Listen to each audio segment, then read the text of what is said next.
ప్రభు అయిన యేసుక్రీస్తు వారి నామములో మరొకసారి కూడా ప్రేమాభివందనములను మీకు తెలియజేయుచూ ఉన్నాను.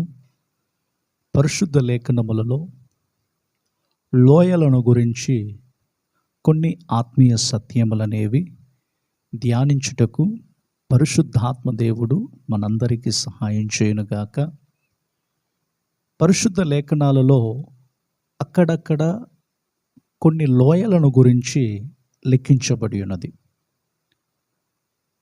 కొండలనియు లోయలనియు ఇశ్రాయేలీయులు స్వాధీనపరుచుకునబోతున్న కనాను దేశమును గురించి దేవుడు బయలుపరిచిన మాట ఏమిటంటే, కొండలను లోయలను కలిగిన దేశము పాలు తేనెలు ప్రవహించు దేశమని చెప్పి ఇశ్రాయేలీయులకు దేవుడు వాగ్దానం చేశాడు. కనుక దేవుని బిడలమైన మనందరి జీవితాలలో కూడా ఈ లోయలను గురించి మనం తెలుసుకోవలసిన ఆత్మీయ విషయములు ఏమిటంటే, ప్రతి ఒక్కరి జీవితాలలో తగ్గింపు అనేది చాలా ప్రాముఖ్యమైనది. యేసు ప్రభువుల వారు ఈ లోకములో ఉన్నప్పుడు ఆయన దీన మనస్సు కలిగి, తగ్గింపు కలిగి, ప్రతి వ్యక్తి కూడా ఆయనలాగా ఉండాలని ఆయన మనకు మాదిరిని చూపించి వెళ్ళాడు. మరి దేవుని ప్రజలు నేడు మన ఆత్మీయ స్థితి ఎలా ఉన్నదో దేవుని వాక్యానుసారముగా మనం బ్రతుకుతున్నామా? వాక్యానుసారముగా మనం నడుచుకోగలుగుతూ ఉన్నామా? కడవరి దినాలలో దేవుని వాక్యమునకు లోబడే వారముగా ఉంటున్నామా? ఇవన్నీ కూడా మనం పరిశీలన చేస్తూ దేవుని వాక్యములో ఉన్న ఆత్మీయ విషయములను గ్రహిస్తూ మనము వాటి ప్రకారముగా నడుచుకుంటూ ఉన్నట్లయితే నిత్య రాజ్యములో మన ప్రభువుతో పాటు యుగయుగములు ఉండబోవచ్చు ఉన్నాం.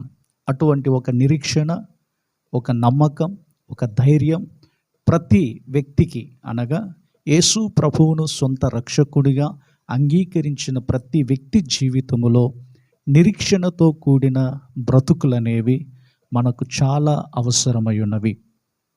కనుక పరిశుద్ధ లేఖనములలో మరొక లోయను గురించి ఈ సమయములో క్లుప్తంగా నేను వివరించాలని ఆశపడుతూ ఉన్నాను. ఆ లోయ పేరేమిటంటే ఉప్పు లోయ. ఆ లోయ పేరు ఉప్పు లోయ. ఇది మృత సముద్రమునకు దక్షిణముగా ఉన్నటువంటి లోయ. దాని ప్రక్కన ఉప్పు గనులు, దిబ్బలు, గుట్టలు కలిగిన లోయగా కనబడుతూ ఉన్నది. ఈ లోయలోనే దావీదు ఎదోమీయుల మీద జయం పొందినటువంటి వ్యక్తిగా పరిశుద్ధ లేఖనాలలో మనకు రుజువుపరుస్తూ ఉన్నది. సమూయేలు 2వ గ్రంథము 8వ అధ్యాయము 13-14 వచనములను గమనించినప్పుడు, సమూయేలు 2వ గ్రంథము 8వ అధ్యాయము 13-14 వచనములు, దావీదు ఉప్పు లోయలో సిరియనులకు 18,000 మందిని హతము చేసి తిరిగి రాగా అతని పేరు ప్రసిద్ధమాయెను. మరియు ఏదోము దేశము మందు అతడు దండు నుంచెను.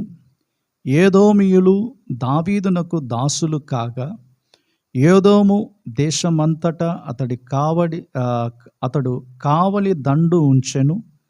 దావీదు ఎక్కడికి పోయినను యెహోవా అతనిని కాపాడుచుండెను.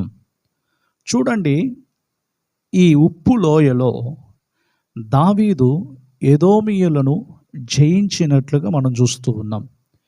ఎదోమీయులతో యుద్ధము చేసి యుద్ధములో జయం పొంది వారిని బానిసలుగా మార్చినట్లుగా ఇక్కడ మనం చూస్తూ ఉన్నాం. అనగా దాసులుగా మార్చబడ్డారు. ఈ ఎదోమీయులు ఎవరు? ముందుగా మనము గమనించవలసినటువంటి విషయం ఏమిటంటే, ఎదోమీయులు ఎవరు? ఈ ఎదోమీయులు ఏశావు వంశమునకు చెందినటువంటి వారు. ఏశావు యొక్క మరొక పేరేమిటంటే ఏదోము. ఏదోముకు పేరుకు అర్థం ఏమిటంటే ఎర్రని అని చెప్పి మనము గమనించగలుగుతూ ఉన్నాం. నా ప్రియ దేవుని బిడలారా, ఈ ఎదోమీయులకు ఉన్నటువంటి క్రియలు, వారి యొక్క ప్రవర్తన, వారి యొక్క నడవడికలు, వారి యొక్క జీవిత విధానములు మనము గమనించినప్పుడు ఎదోమీయుల యొక్క మూల పురుషుడైనటువంటి ఏశావు యొక్క ప్రవర్తనను మనము గమనించినట్లయితే అతడు అత్యాశ పడేటువంటి వాడుగాను, రెండవదిగా తన జ్యేష్ఠత్వాన్ని అమ్ముకున్నటువంటి వ్యక్తి. ఆదికాండము 25వ అధ్యాయము 29 నుండి 34 వరకు మనము గమనించినట్లయితే అతడు తన తమ్ముడైనటువంటి యాకోబు చేసినటువంటి కలగూర వంటకమును చూసి ఆశపడడానికి కూడా ఒక కారణం ఉన్నది. ఏశావు వేటాడేటువంటి ఒక వ్యక్తి. అతడు అలసిపోయినప్పుడు, సొమ్మసిల్లిపోయినప్పుడు, తాను వేటాడి తిరిగి వచ్చిన తరువాత తన తమ్ముడైనటువంటి యాకోబు చేసినటువంటి వంటకాన్ని చూసి ఆశపడినటువంటి వాడుగా అక్కడ చెప్పబడుతూ ఉన్నది. అందుకనే తన జ్యేష్ఠత్వాన్ని కూడా అమ్ముకునే స్థితికి వచ్చాడు. కనుక ఇటువంటి ప్రజలను జయించడానికి దావీదు భక్తుడు ఉప్పు లోయలోనికి వచ్చి వారిని జయించినట్లుగా మనం చూస్తూ ఉన్నాం. కనుక దేవుని పిల్లలమైనటువంటి మన బ్రతుకులలో మనము తగ్గింపు కలిగి శరీర ఆశలు అనగా అత్యాశ పడేటువంటి కార్యములు, అదే సమయంలో దేవుడు మనకిచ్చినటువంటి శ్రేష్టమైనటువంటి ఆశీర్వాదములను పోగొట్టుకునే స్థితిలోనికి రాకుండా వాటిని మనము కలిగి ఉండేవారముగా, అనగా మనకు విరోధముగా పోరాడుతున్నటువంటి ప్రతి సాతాను యొక్క క్రియలను మనము లయపరుస్తూ వాటిని కాపాడుకుంటూ ఉండాలి. ఇక్కడ దేవుడు చెప్పుచున్నటువంటి మాటలు ఏమిటంటే, నేను ఏశావును ద్వేషించాను, యాకోబును ప్రేమించానని చెప్పి వాక్య భాగములలో మనం చదువుతూ ఉన్నాం. ఎందుకు ఏశావును ద్వేషించాడు, యాకోబును ప్రేమించాడు? ఈ విషయాలన్నీ కూడా మనము గమనించినట్లయితే, నా ప్రియ దేవుని జనాంగమా, దేవుని బిడలకు ఉండవలసినటువంటి లక్షణములు ఏమిటంటే తగ్గింపు అనేది చాలా ప్రాముఖ్యమైనది. మన ఆత్మీయ జీవితమునకు విరోధముగా పోరాడుతున్నటువంటి ప్రతి శరీర క్రియలన్నిటిని కూడా లయపరిచేవారముగా మనము క్రైస్తవ మార్గములో నడిచేటువంటి వారము, లోక సంబంధమైన వాటి మీద ఆశలు పెట్టుకుంటూ లోకానుసారముగా మనం బ్రతుకుతూ ఉన్నట్లయితే మనము ఈ యొక్క యుద్ధములో ఓడిపోయే వారముగా ఉంటున్నాం.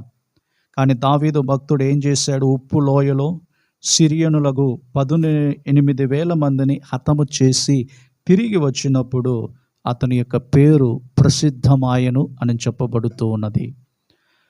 మరొక విషయం ఏమిటంటే, ఈ ఉప్పు లోయలో మరొక కార్యము కూడా జరిగింది. రాజులు 2వ గ్రంథము 14వ అధ్యాయము 7వ వచనములో మనం చదువుతూ ఉన్నప్పుడు అమత్స్య రాజు కాలములో జరిగిన సంభవం అనేది అక్కడ మనం చూస్తూ ఉన్నాం.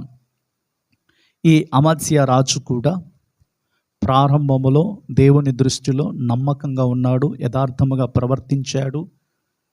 దేవుని దృష్టిలో ఆయనను ఘనపరిచే వ్యక్తిగా ఉన్నప్పటికీ ఎదోమీయులను జయించిన తర్వాత అతనిలో ఒకలాంటి గర్వం అనేది పెరిగినప్పుడు చివరికి అతని యొక్క ముగింపు అనేది చాలా మోసకరముగా మారింది. నా ప్రియ దేవుని బిడలారా, దేవుని దృష్టిలో మనము యథార్థముగా నమ్మకముగా దేవునిని ఘనపరిచే వ్యక్తులంగా మనము ఈ క్రైస్తవ మార్గములో వెళుతున్నప్పటికీ ఆత్మీయ జీవితములో ఒక స్థాయిలోనికి వచ్చిన తర్వాత, అనగా ఒక రీతిలో చెప్పాలంటే ఒక వ్యక్తి ప్రార్థనలో నమ్మకంగాను అన్ని విషయాలలో నమ్మకంగా ఉన్నప్పుడు ఆటోమేటిక్గా ఆత్మీయతలో గర్వం అనేది ప్రవేశిస్తుంది. అయితే అమత్య రాజు యొక్క జీవితంలో జరిగిన సంభవం అనేది ఒక్కసారి గుర్తు తెచ్చుకుందాం. క్రైస్తవ బిడ్డలమైనటువంటి మనలో దేవునిని యథార్థముగాను నమ్మకముగాను పూర్ణ హృదయముతోనూ పూర్ణ ఆత్మతోనూ సేవించే బిడ్డల మనము జీవితములో గర్వం అనేది మనకు హృదయములో పెరుగుతూ ఉన్నప్పుడు దేవుని నుండి దూరం అయిపోతాం. ఎదోమీయులను సంహరించిన ఆ ఎదోమీయులు నమస్కరించినటువంటి వాటిని తీసుకుని వచ్చి తాను ఒక అక్కడ నమస్కారములు చేసేటువంటి అమత్య రాజు తన ప్రవర్తనలో కనబడుతూ ఉన్నది. కనుక మన జీవితంలో కూడా ఏదైతే విడిచిపెట్టామో, ఏదైతే వద్దనుకున్నామో అవి మరలా మనం మన జీవితంలోనికి వస్తూ ఉన్నప్పుడు మనము నశించిపోయే వారముగా ఉంటున్నాము. దేవుడు మనలను నశింప చేయడానికి ఈ లోకములో మనలను ప్రత్యేకపరచలేదు. ఆయన మనలను పిలవలేదు. మనలను నిత్యము దేవునితో కూడా ఉండాలనే ఆ ఉద్దేశం అనేది మన జీవితములో సంపూర్ణముగా నెరవేరాలని ఆయన ఆశించుచూ ఉన్నాడు. కనుక నా ప్రియ దేవుని బిడ్డలారా, ఉప్పు లోయలో జరిగిన 2 సంభవాలను క్లుప్తంగా చెప్పాను. ఆత్మీయ జీవితంలో వాటిని మనము ధ్యానిస్తూ ముందుకు వెళ్ళడానికి పరిశుద్ధాత్మ దేవుడు మనకు సహాయం చేయనుగాక. ప్రేమ కలిగిన మా తండ్రి, మీకు స్తోత్రాలు చెల్లిస్తూ ఉన్నాము. ఆశీర్వదించబడిన సమయములో దేవ ఉప్పు లోయను గురించి క్లుప్తముగా కొన్ని ఆత్మీయ విషయములను మీరు మాకు బయలుపరిచినందుకు స్తోత్రం. వాక్యానుసారముగా మేము నడుచుకునే కృపను మాకు అనుగ్రహించండి. ప్రతి ఒక్కరము కూడా తండ్రి దైవికమైన కార్యములు మా జీవితంలో కలిగి ఉండలాగన ఆత్మలో అభివృద్ధి చెందినట్లుగా ప్రభువా మీరు మాకు సహాయం చేయండి. వర్తమానం వింటున్న ప్రతి బిడ్డను కూడా మీరు దీవించి ఆశీర్వదించమని యేసుక్రీస్తు నామములో ప్రార్థించుచున్నాము తండ్రి, ఆమేన్. కనుక నా ప్రియ దేవుని బిడ్డలారా, ఆత్మీయ వర్తమానములను వినండి, ఆత్మలో బలం పొందండి, ప్రభు రాకడకు సిద్ధపడండి. దేవుడు మిమ్మలను దీవించునుగాక. Praise the lord.